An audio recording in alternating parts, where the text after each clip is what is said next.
Hi,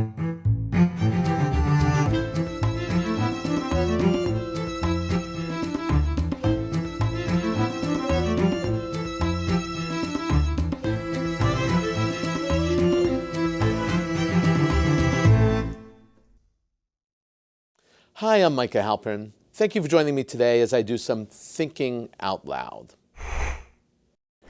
Our first segment is called Background Briefing. The first thing I've been thinking about is Paris. The central target of the ISIS terror attack in Paris on that awful Friday night was the Bataclan Theater. These terrorists did not select the theater out of convenience. It was selected because it has been well known that the Jewish community used it, and it was an establishment part of the Jewish community for decades. Until September, by the way, the theater was owned by Jews. Two Jewish brothers named Marcel and Yoel Lalou. The Bataclan Theater has been the centerpiece of many Jewish conferences and events. Even fundraisers for the Friends of the IDF, the Israel Defense Forces, have taken place in the hall. And indeed, over the years, the theater has been a target of many threats and attempted terror attacks. Since 2007, numerous videos have been released that threatened the Bataclan Theater. Actually, in 2011, Farouk bin Abbas, an Islamic terrorist, admitted under interrogation that he planned to attack the theater with his terror group, Jaish al-Islam, which is actually an al-Qaeda group. The reason Abbas gave for planning an attack on that particular theater, the Bataclan, was that the owners were Jewish. The BDS movement, too, has targeted the theater often. Pro-Palestinian groups have also targeted the theater, but those are for protests, not for terror. They would protest outside the Bataclan. The band playing in the theater at the time of the attack was also important for the terrorist organizers. The group, which was called Eagles of Death Metal, is an American group. The founder and lead singer is Jesse Hughes. In July of 2015, the Eagles of Death Metal performed at the Barbary Club in Tel Aviv. At the time, a huge amount of pressure was brought on the band and Jesse Hughes to cancel the performance. BDS exerted public arm twisting. Even Roger Waters, the famous Roger Waters, sent a letter to Hughes demanding that they obey the boycott of Israel. This is how Hughes put it at the concert, quote, "I would never boycott a place like this. You know what I wrote back? 2 words. Never waste your time worrying about what a blank thinks about you." Hughes shouted out those 2 words, the 2 words he wrote to Waters, several times during his Tel Aviv concert. The Tel Aviv crowd went wild. And then later, during the concert again, he remarked, "I've never felt more at home in my life," unquote. So yes, odds are that, along with the Bataclan Theater, the band Eagles of Death Metal was also a target of these terrorists. Europe still doesn't understand it. It's frustrating, it's infuriating, it's sad, and the United States is not much better. This is a war, not between Paris and ISIS, not a war between Russia and ISIS. It is a war, and I do not use the word frivolously, between radical Islam and everyone else. It's a war waged by jihadists who want everyone to convert to their radical ideology or die. It's a war between the terrorists, their supporters, and the silent majority of Muslims who look on and do nothing, and the West. It's a world war, and there is no way that anyone can sit it out, sit on the sidelines, or claim to be impartial. In this war, the terrorists targeted Paris and the West. Paris represents the freedoms that they reject, freedoms that embrace inclusiveness and equality, and France has the numbers. Attacking France was, in many ways, an easy target for the terrorists. There are more than a significant percentage of Muslims living in France. It's a country in which the terrorists can recruit and train easily. They can easily mix and mingle in society. The freedoms and the protections of individual rights in France allows for terrorist organizations to build their organization and to solidify their infrastructure. From France, terrorists have easy access to weapons and explosives. Making their way from Libya, they arrived via the ports in the south of France.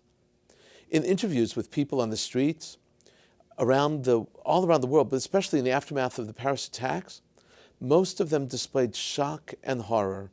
They asked why. It's a natural question, but it is sad that they're asking it. The Paris soccer stadium was spared unimaginable carnage because throughout Europe, leaders understand that stadiums are potential targets. This stadium had protection set up in advance of the 4 attacks for which they were targeted. None of the bombers got in. The lives of thousands of attendees were saved, all because the stadium knew and understood that it was a potential target. That lesson must be translated across the board to everyday life. It's a lesson Israelis know well. It's how Israelis live their lives, and it is how Israel protects itself from terror. Every theater, every restaurant, and every promenade is a target. Without that understanding, you will never be able to protect yourself, and you will always be an easy target. Look, part of the problem is that the terrorists roam freely in Europe. The terrorists are Muslim. It is a terrible quandary. On the one hand, Muslims are not totally accepted and assimilated in Europe. Yet, on the other hand, they are free and comfortable and protected by the laws of democracy. France, like so many other European countries, is very xenophobic and want their immigrants to totally become at one with the Republic. But the Muslims there are also fluent in their host languages, and they are part of the society. But they feel that the society does not want them as they are. The host society wants them to acculturate more and more so that their Islam is like the Belgians' or French's Christianity. This is part of the much larger problem. It's not the reason for the terror, but it does not justify the terror. But it does explain the deep alienation felt by Muslims. Muslims and Muslim leadership in Europe need to take a stand. They need to strongly denounce all terror.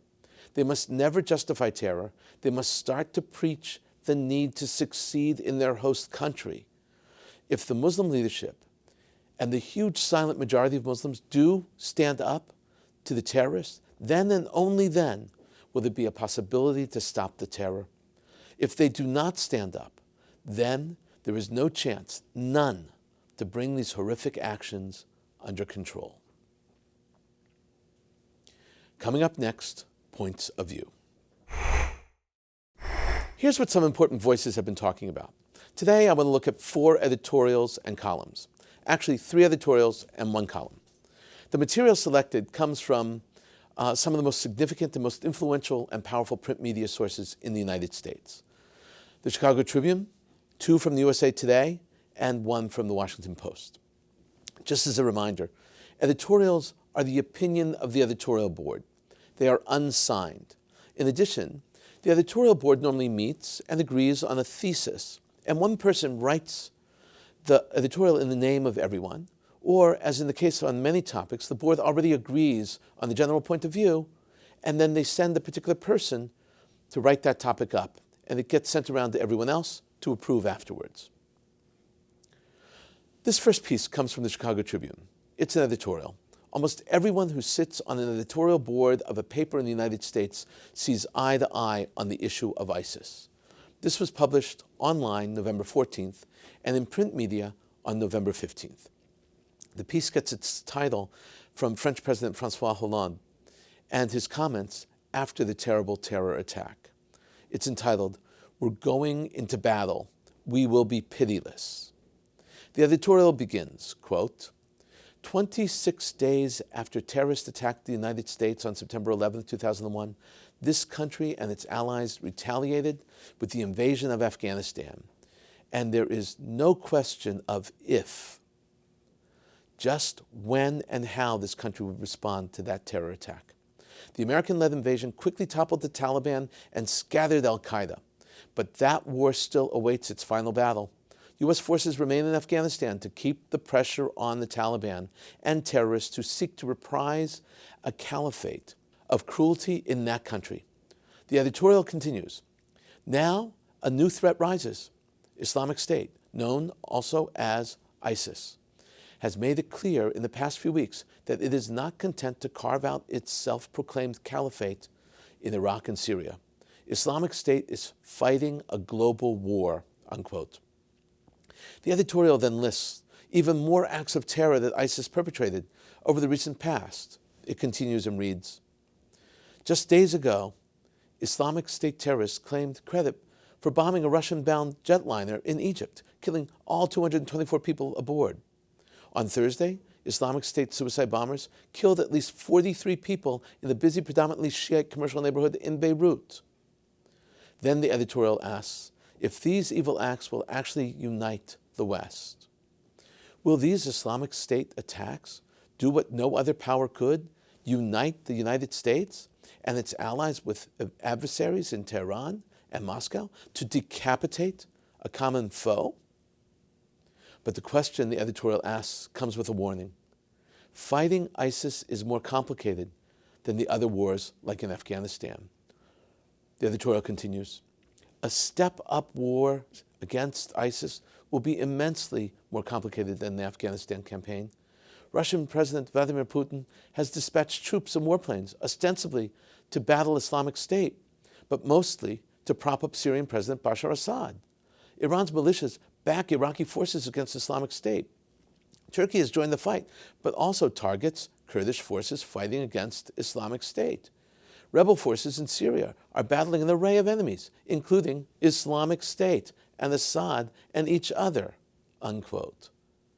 Then the essay concludes with a real challenge to which most of us actually already know the answer. Here's how it ends. November 13th, 2015 could mark the day that the world turned against Islamic State in full fury, or it could become another entry in a painful timeline of terror attacks that went unanswered, inviting even more. This entire editorial is uncharacteristic of the Chicago Tribune. It is much longer than most editorials, and it challenges the status quo, a status quo of the White House. Despite all intentions, unfortunately, we know this terrible terror attack will not unite the West. Next up is an editorial from USA Today. It's dated November 14th. USA Today is the third most read paper in the United States, and there have been times when it claimed to be the most read paper, certainly the most widely distributed paper in the United States. This editorial is entitled The Nature of This War, Our View. The second line of the headline reads, Paris attacks highlight conflict between modernity, and barbarity. It is important to note that USA Today adds this comment to their editorials. Quote, USA Today's editorial opinions are decided by its editorial board separate from the news staff. Most editorials are coupled with an opposing view, a unique USA Today feature, unquote. This fundamentally means that the editorial board and the paper are committed to getting a real dialogue of ideas going in their paper and on their website. Here's how the editorial begins. French President François Hollande called Friday's terrorist attacks in Paris an act of war. And they were, much as the September 11th attacks were an act of war against the United States. But what exactly is the nature of this conflict? Now the editorial takes to task the notion that you can even have a war on terror. War on terror has always been something of a misnomer. Terror is a tactic, not an enemy. This is a war against religious fanatics, Islamic extremists, associated on 9/11/2001 with Osama bin Laden's al-Qaeda network, and on 11/13/15 with the Islamic State, which promptly claimed credit for the attacks. The piece continues. It is a war against just a tiny fraction, perhaps only thousands, of the world's approximately 1 billion Muslims. But as 9/11 and the subsequent attacks have shown, even small groups of people can inflict horrific damage and instill even wider fear, unquote. The essay explains how unique this kind of war is. The editorial lists how unique it is, in a list, literally. Quote, this is a war in which it is impossible to defend every soft target. So the international community must take the fight to the enemy which has established strongholds in Syria and Iraq. It is a war that, if we are not careful, threatens to undermine civil liberties, compassion for refugees, religious freedom, and other values that define Western society. It is a war that is likely to be long, and it will be hard to know when it's won. Surrender won't come at a courthouse or on a battleship. The USA Today editorial concludes with two interesting points. The first is that there are successes and tragedies, like the killing of Jihadi John and like the Paris terror attack. The final end is a very simple line. Quote, "It is a war of modernity against medievalism, of civilization against barbarity." In response to this, I can only hope more people understand what was written here and share this point of view. Next up is a column from USA Today dated November 14th, 2015. It is an op-ed because there really isn't another side on this issue in USA Today, of course, regarding the notion of ISIS. This has a similar theme, but takes a different approach to ISIS and terror. It's penned by a character named David A. Andelman, a member of USA Today's board of contributors. He's editor emeritus of World Policy Journal and author of A Shattered Peace, Versailles 1919, The Price We Pay Today. This essay was entitled, Why France? Here is how Andelman begins. ISIS says the attacks in Paris were retaliation for French military activity. For the second time this year, France has been the target of lethal, brilliantly planned, exquisitely timed, and impeccably executed attack on its territory. ISIL claimed responsibility for the series of 6 simultaneous attacks Friday night across Paris, while responsibility for the January attacks on the newspaper Charlie Hebdo and a kosher grocery is ambiguous. The Islamic State appears to have been involved as well. Each time, like Pearl Harbor 7 decades ago, the French were caught flat-footed. The author says that France should have had a feeling that this was going to happen. They should have been better prepared. And this is how he says it. After all, in the wake of the coordinated Charlie Hebdo attack, did France have any inkling that there was more planning en route for this effort? It took a couple of off-duty American servicemen and their friend on holiday to break up an attack on the French high-speed train back in August. They got the Legion d'Honneur for their efforts and some snarky remarks about how poorly they dressed for the medal ceremony. Still, no intelligence.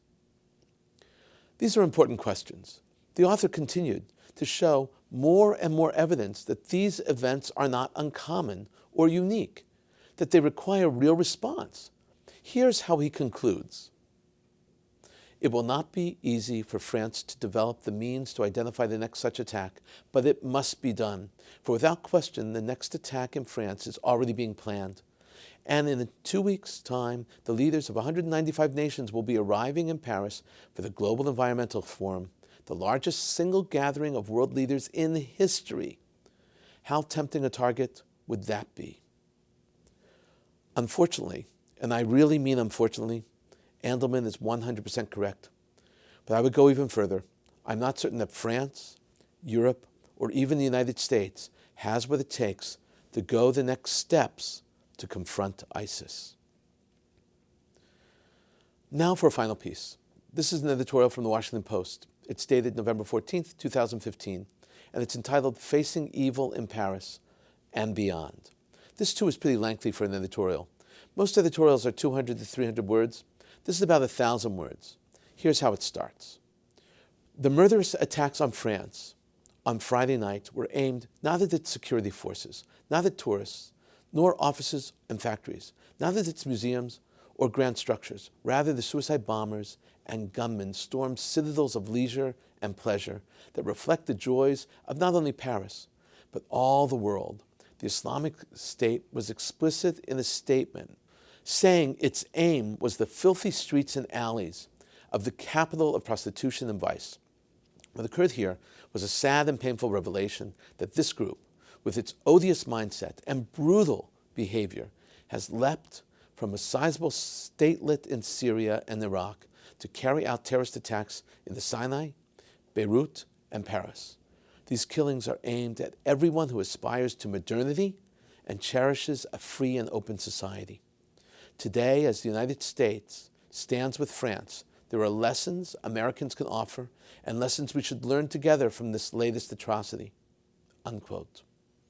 The editorial begins using a very positive tone and is very inclusive. When you read on, there's a huge shift in tone.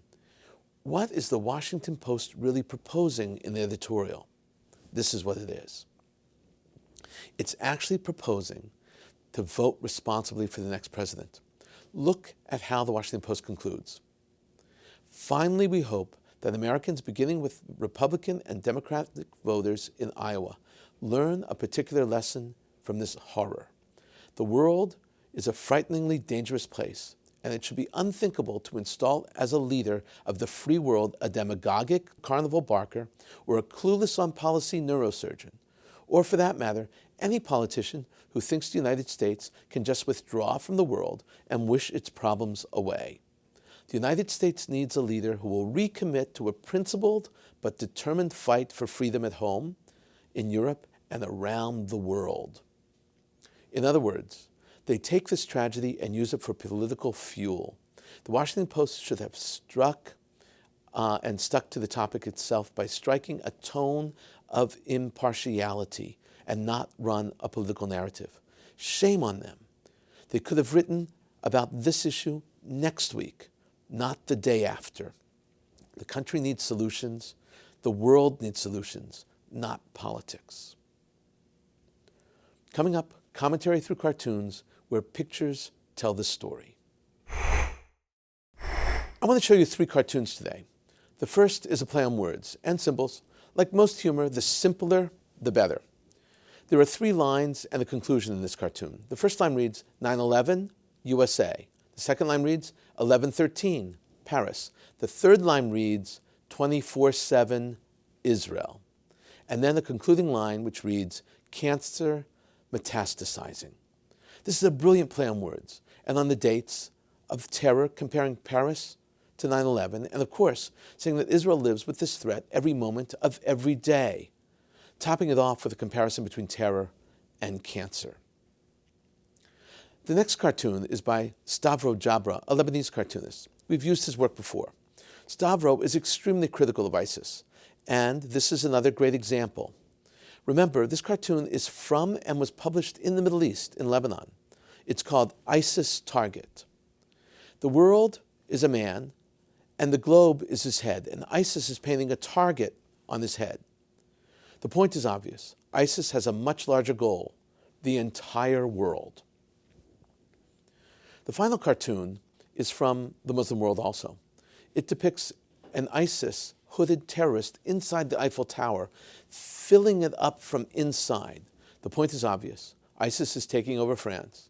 This cartoon is actually from the Iranian press. In a moment, my own perspective and a few predictions. The use of large knives being used by terrorists to attack Israelis is not accidental. For these terrorists, the knife is a weapon of convenience. Now, while the statement is true, there's much more to it than its apparently obvious point. Sa'if is the word used in Arabic for a large knife or a small sword. Sa'if can be found in all aspects of Arabic and Islamic life. And here's where it gets interesting. The Sa'if is filled with symbolic value. That knife or short sword is enormously important. Throughout history, every man in the Arabic world carried a Sa'if. It was an issue of power and an issue of self-defense. But Islam uses the word Sa'if in a way which resonates with domination. For example, Sa'if al-Islam means the sword of the submission to Islam. Sa'if al-Haq means the sword of truth. Sa'if al-Malak means the sword of power of leadership or the realm of the governing force. Sa'if al-Ula al-Maslul means the drawn sword of Allah. Sa'if al-Din means the sword of religion or of Islam. And then there's the most famous of all Sa'if, Sa'if al-Ali. Sa'if al-Ali refers to the sword that first belonged to Muhammad and then was handed down to his son-in-law and successor Ali. Ali cleaved off the head and helmet of an enemy, Makan, a foot soldier, with one flash of the Sa'if. It is that sword that Ali killed the most powerful Makam fighter Amir in the Battle of Trench in Medina. The long knives now used by Palestinians to attack Israelis cannot be seen simply as a weapon of convenience. These are modern-day sa'ifs, needs to be seen as a symbol that returned power to Islam and defends and ensures and protects Islam from any threat. In the world of Islam, the knife or the short sword, by any other name, is not simply a knife. We've been thinking out loud about a lot today. Now that you know what I've been thinking, let me know what you're thinking. Email me at micah@jbstv.org. Tweet me at Micah Halpern. Tell me what you think. Before we end, let me leave you with one piquante piece of information. Did you know that France has the largest Jewish community of Europe? There are 480,000 Jews at the core of the community. And if you expand the community, the numbers reach 600,000. At least 200,000 more French Jews have moved to Israel. The history of Jews of France goes back to the Roman period, when France was called Gaul, and there were Jews who went there from Rome. During the medieval period, the Jewish community of France was significant. Rashi was one of the greatest minds in all of Jewish history, and he was from France. He lived from 1040 to 1105. We can't even open a Bible or a Talmud today and learn a single issue without Rashi's insight. France has a great Jewish history. Thank you for thinking out loud with me, Micah Halpern. Let's think out loud again next week on JBS.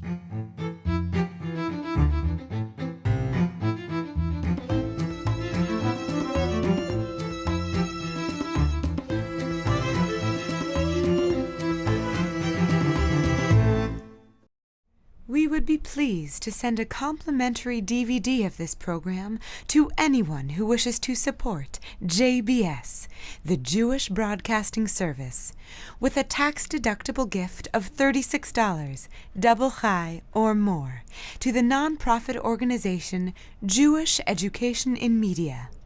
Simply visit the JBS homepage and click on the Donate button to make a donation by PayPal or your credit card. And please indicate the program for which you would like a DVD. Or you can send your tax-deductible check made out to Jem, Post Office Box 180, Riverdale Station, Bronx, New York 10471. And again, please remember to indicate which program you would like to receive with our compliments. And we thank you for your kind support.